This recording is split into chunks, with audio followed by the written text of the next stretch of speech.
नमस्कार छात्रों, advance study centre के यूट्यूब चैनल पर आपका हार्दिक स्वागत है। और हम उपस्थित हैं लाइट पार्ट 3 चैप्टर को लेकर करके,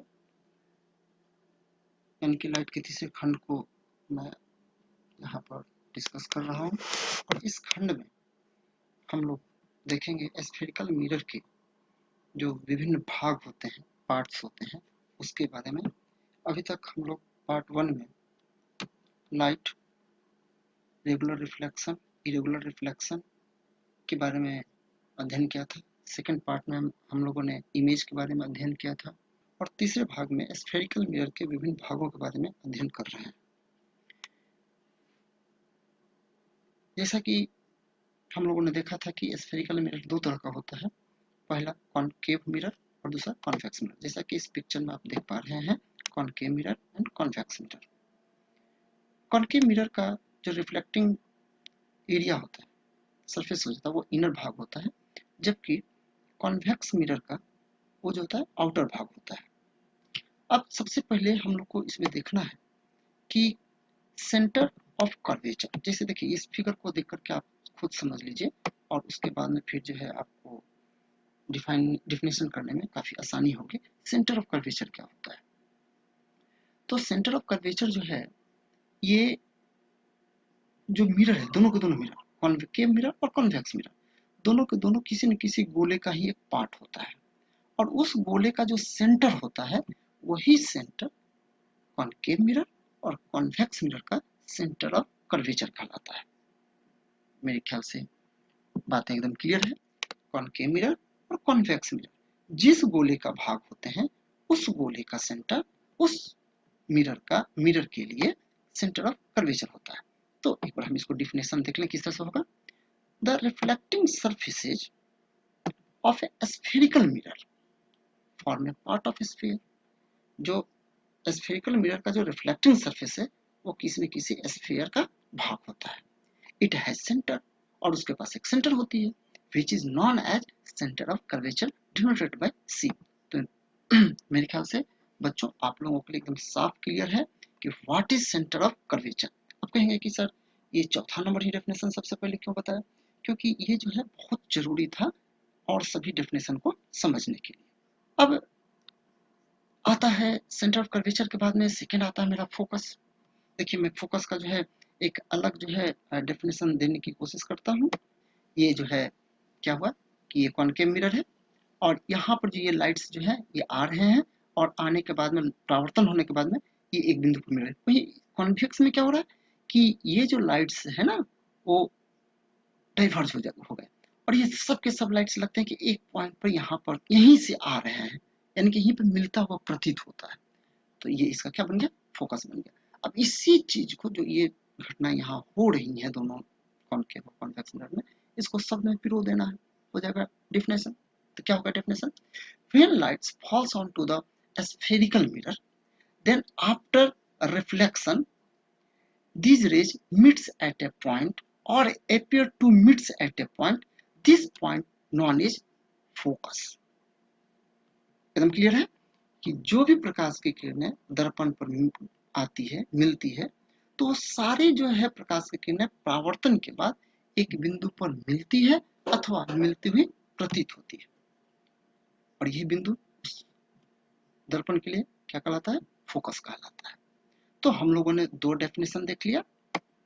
number 1 centre of curvature, another focus. अब हम लोग आते हैं principal axis. What is principal axis? एकदम प्रिंसिपल एक्सिस को जानने से पहले हम लोग को पोल के बारे में जानना है। देखिए ये pole, the geometrical centre of the mirror is known as pole. Again, the geometrical centre of the spherical mirror is known as pole. ये देखिए, ये जो है ये आपका मिरर है, और इस मिरर को आप जो है इसका आधा कर दीजिए, यहां से यहां तक का मेजरमेंट ले लीजिए, और जहां इसका मिड पॉइंट आएगा that is pole, and it is denoted by capital P. तो इस तरह से हम लोगों ने कितने डेफिनेशन कर लिए? 3 definition, centre of curvature, focus और पोल। पोल को कैसे करेंगे define? The geometrical centre of spherical mirror is known as pole. अब आता है next definition word, principal axis. What is principal axis? It is very simple. A line which joins center of curvature, focus and pole is known as principal axis. देखिए कितना आसान है कि centre of curvature, focus और पोल को मिलाती हुई जो एक वर्चुअल लाइन ड्रॉ की जाती है उसको हम लोग प्रिंसिपल एक्सिस। देखिए ये सब के सब जो है ना इमेजिनरी पॉइंट्स हैं। इस दर्पण पर कहीं भी ये पॉइंट होता नहीं है, बस हम लोग इसको स्टडी करने के लिए ये इमेजिनरी पॉइंट्स को लेते हैं। तो a imaginary line which is drawn through the centre of curvature, focus and pole is known as principal axis. अब जब इतना हम सारा डेफिनेशन कर लिए तो अब जो है लेंथ से संबंधित कुछ डेफिनेशन वर्ड्स होंगे। जैसे आ गया फोकल लेंथ, जैसे आप चित्र में देख पा रहे हैं, इसको डिफाइन आप आसानी से कर सकते हैं। Distance between focus and pole is known as focal length. देखिए कोई भी डिस्टेंस को हम मेजरमेंट करेंगे तो उसको हम लोग पोल से ही करते हैं। तो distance between pole and focus is known as focal length. उसी तरह से रेडियस ऑफ कर्वेचर क्या होगा? तो सेंटर से पोल के बीच की जो दूरी होगी वो क्या कहलाएगा? Radius of curvature.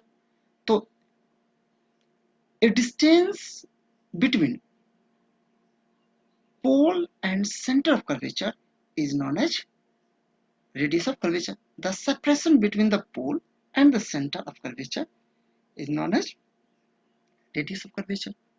तो इस तरह से हम लोगों ने पॉइंट्स थे डेफिनेशन के, वो सारे के सारे जो है हम लोगों ने डिस्कस कर लिया।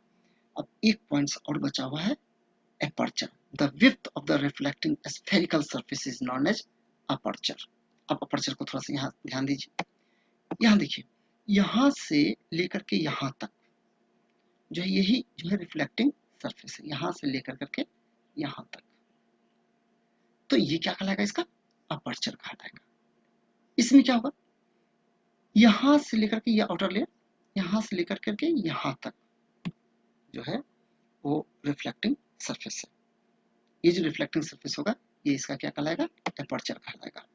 तो इस खंड में हम लोगों ने देखा कि स्फेरिकल मिरर में बहुत सारे टर्म्स हैं और उन सभी वर्ड्स के बारे में हम लोगों ने अच्छी से जानकारी प्राप्त किया। Principal axis, pole, aperture, centre of curvature, उसके बाद में था आपका radius of curvature, focus point and focal length. Next जो खंड होगा उसमें हम लोग relationship between focal length and radius of curvature के बारे में प्रूफ करेंगे, r बराबर 2f। तो इस खंड में यहीं तक रहने देते हैं। धन्यवाद।